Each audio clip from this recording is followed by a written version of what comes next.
Bonjour à tous et bienvenue sur notre chaîne. L'histoire que je vais vous raconter aujourd'hui s'est réellement passée en 2018, dans la forêt noire en Allemagne. Préparez-vous à plonger dans un récit glaçant qui vous fera réfléchir à 2 fois avant de partir en randonnée. Notre histoire commence avec Sarah, une jeune femme de 28 ans passionnée de randonnée. Originaire de Munich, elle travaillait comme graphiste dans une entreprise stressante. Les longues heures passées devant l'écran et les échéances incessantes l'avaient poussée à bout. Elle avait besoin d'une pause, d'un moment pour se reconnecter avec la nature. C'est ainsi qu'elle décida de passer un week-end en solo dans la célèbre forêt noire. Sarah avait lu des dizaines d'articles sur la beauté mystique de cette forêt, ses sentiers sinueux et ses paysages à couper le souffle. Elle était tellement excitée à l'idée de cette randonnée qu'elle en avait parlé pendant des semaines à ses collègues, ignorant leurs avertissements sur les dangers de partir seule. Le vendredi soir, après un trajet de plusieurs heures, Sarah arriva dans un petit village en bordure de la forêt. Les maisons à colombages et les rues pavées lui donnaient l'impression d'avoir fait un bond dans le passé. Elle trouva une auberge locale pour y passer la nuit, une vieille bâtisse en bois qui grinçait à chaque pas. L'aubergiste, un homme âgé au visage buriné, lui lança un regard inquiet lorsqu'elle lui parla de son projet de randonnée en solitaire. Il lui conseilla de faire attention, mentionnant que la forêt cachait bien des secrets. Sarah sourit poliment, pensant qu'il essayait simplement d'effrayer les touristes pour rendre leur séjour plus excitant. Cette nuit-là, Sarah eut du mal à trouver le sommeil. L'excitation de l'aventure à venir se mêlait à une étrange appréhension qu'elle ne parvenait pas à expliquer. Le vent qui sifflait entre les vieilles poutres de l'auberge semblait murmurer des avertissements qu'elle ne comprenait pas. Au petit matin, alors que le soleil commençait à peine à percer la brume, Sarah quitta l'auberge, son sac à dos bien chargé. Elle acheta quelques provisions supplémentaires dans l'épicerie du village, notant au passage les regards inquiets que lui lançaient les habitants. Elle pensait qu'ils ne comprenaient tout simplement pas l'appel de l'aventure. Enfin, elle s'enfonça dans la forêt. Les premiers rayons du soleil filtraient à travers les branches, créant un jeu d'ombre et de lumière sur le sol couvert de mousse. L'air était frais et chargé d'humidité, rempli des chants d'oiseaux et du bruissement des feuilles. Sarah respirait profondément, savourant la paix de la nature. C'était exactement ce dont elle avait besoin. Pendant les premières heures, la randonnée fut idyllique. Sarah suivait un sentier bien balisé, s'arrêtant de temps en temps pour prendre des photos ou admirer un point de vue particulièrement saisissant. Elle croisa même d'autres randonneurs, échangeant des sourires et des salutations rapides. Mais au fil de la journée, l'atmosphère changea subtilement. Les arbres semblaient plus denses, plus sombres. Les chants d'oiseaux se firent plus rares, remplacés par un silence oppressant. Sarah commença à avoir une étrange sensation, comme si des yeux invisibles l'observaient depuis les profondeurs de la forêt. Elle secoua la tête, se disant que c'était son imagination qui lui jouait des tours. Pourtant, le sentiment persistait. Les ombres semblaient s'allonger de manière anormale, et elle avait l'impression que le sentier qu'elle suivait devenait de moins en moins distinct. Soudain, elle entendit un cri au loin, un cri qui ne ressemblait à aucun animal qu'elle connaissait. C'était un son à mi-chemin, entre un hurlement et un gémissement, chargé d'une douleur et d'une rage qui lui glacèrent le sang. Le cœur battant, Sarah décida de rebrousser chemin. Mais lorsqu'elle se retourna, elle réalisa avec horreur qu'elle s'était égarée. Les sentiers semblaient différents, comme si la forêt elle-même avait changé pendant qu'elle avançait. Les arbres paraissaient se resserrer autour d'elle, leurs branches tordues formant des formes menaçantes. La panique commença à monter. Sarah sortit sa carte et sa boussole, essayant désespérément de se repérer. Mais rien ne correspondait à ce qu'elle voyait autour d'elle. C'était comme si elle était entrée dans une partie de la forêt qui n'existait pas sur la carte. La nuit commença à tomber, bien plus rapidement qu'elle ne l'aurait cru possible. L'obscurité s'épaississait entre les arbres et des bruits étranges commencèrent à l'entourer. des craquements, des bruissements, et parfois ce qui ressemblait à des murmures lointains. Sarah, paniquée, sortit sa lampe frontale. Le faisceau de lumière ne faisait que rendre les ombres plus menaçantes, créant des formes mouvantes qui semblaient danser à la périphérie de sa vision. Elle savait qu'elle devait trouver de l'aide, qu'elle devait sortir de cette forêt. Mais dans quelle direction aller?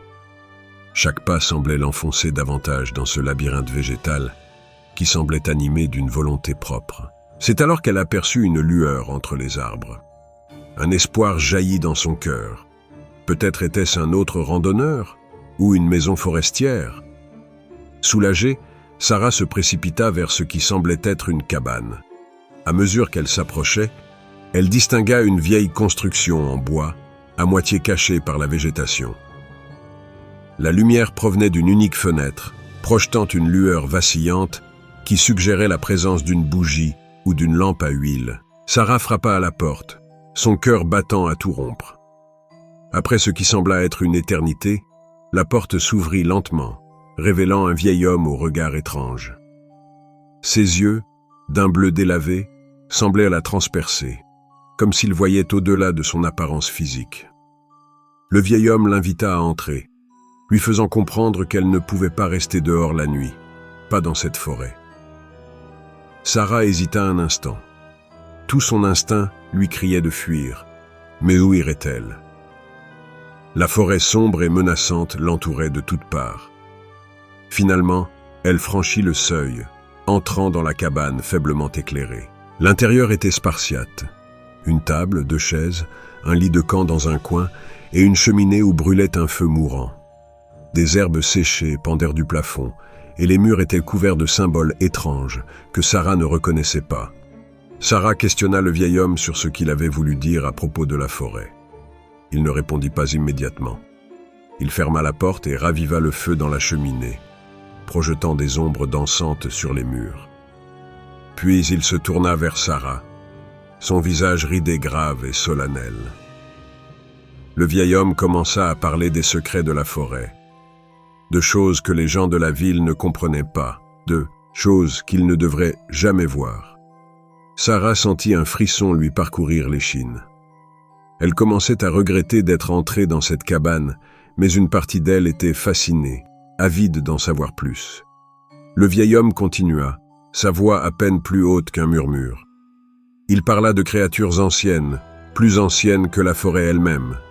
Des créatures qui dormaient la plupart du temps, mais qui parfois s'éveillaient. Et quand elles s'éveillaient, elles avaient faim.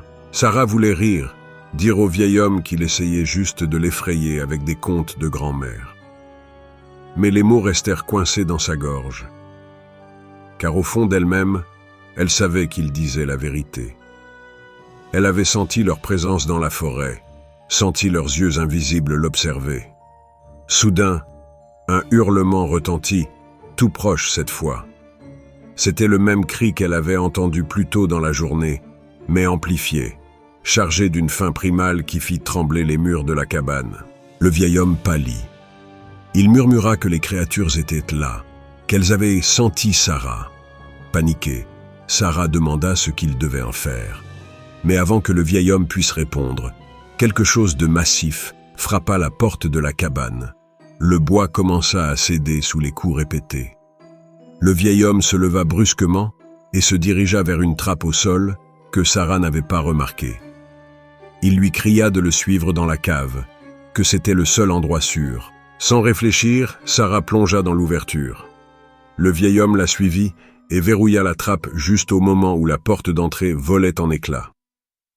Dans l'obscurité de la cave, Sarah entendit des bruits de pas lourds au-dessus d'elle, accompagnés de grognements et de reniflements. Le vieil homme lui fit signe de rester silencieuse. Pendant ce qui sembla être des heures, ils restèrent là, immobiles dans le noir. Sarah pouvait entendre son cœur battre si fort qu'elle avait peur que les créatures puissent l'entendre. Le vieil homme, lui, semblait calme, comme s'il avait vécu cette situation des dizaines de fois auparavant. Finalement, les bruits au-dessus cessèrent. Le silence qui suivit était presque aussi terrifiant que le vacarme qui l'avait précédé. après un long moment, le vieil homme se risqua à ouvrir la trappe. Il annonça que les créatures étaient parties, pour l'instant, et que Sarah devait quitter la forêt immédiatement. Encore sous le choc, Sarah ne comprenait pas. Elle demanda des explications sur ce qui venait de se passer, sur la nature de ces créatures. Le vieil homme la regarda avec un mélange de pitié et de résignation. Il lui dit que certaines choses devaient rester mystérieuses. Il lui conseilla de partir et de ne jamais revenir seul dans cette forêt, l'avertissant que les créatures n'oubliaient jamais une proie qui leur avait échappé. Sarah ne se le fit pas dire 2 fois. Guidée par le vieil homme, elle courut à travers la forêt comme si sa vie en dépendait, ce qui était probablement le cas. L'aube commençait à poindre lorsqu'ils atteignirent enfin la lisière de la forêt. Le vieil homme s'arrêta à la limite des arbres. Il expliqua qu'il ne pouvait pas aller plus loin, que sa place était ici, à garder les secrets de la forêt.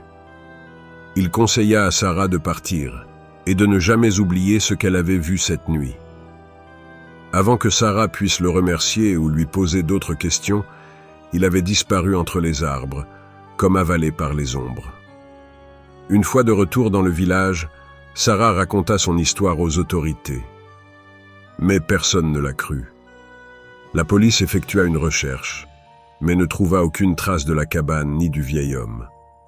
Pour eux, Sarah était juste une randonneuse inexpérimentée qui s'était perdue et avait laissé son imagination s'emballer. Pourtant, depuis cet incident, plusieurs randonneurs ont disparu dans cette partie de la forêt noire.